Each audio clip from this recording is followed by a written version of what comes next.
SSC CHSL 2020 রিজনিংয়ের অ্যানালজির কোয়েশ্চেনে কি বলেছে দেখো, easy equals to I T Z হলে লেক ইকুয়ালস টু কি হবে। তো লজিকটা কি হবে দেখে নাও।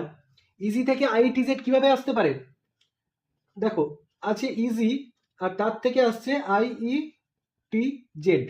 এখান থেকে একটা জিনিস দেখো পরিষ্কার, ই এর পর আই আসছে তার মানে কি নেক্সট ভাওয়েল আসছে, এর পর ই আসছে মানে নেক্সট ভাওয়েল আসছে। আর যখনই কনসোনেন্ট থাকছে তখন +1 হচ্ছে মানে নেক্সট লেটারটা আসছে।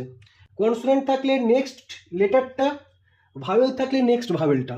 ওকে, তাহলে সেরকম এল এ কে ই লেক, এটা থেকে কি হবে, লেকের ক্ষেত্রে নেক্সট লেটার এম, আর এর নেক্সট ভাওয়েল সেটা হচ্ছে ই, কে এর নেক্সট লেটার এল, ই এর নেক্সট ভাওয়েল আই। তাহলে আনসারটা কি হয়ে গেল, MELI। অপশন বিতে আছে দেখো MELI, তাহলে অপশন বি হয়ে গেল এই কোশ্চেনের সঠিক আনসার। ওকে।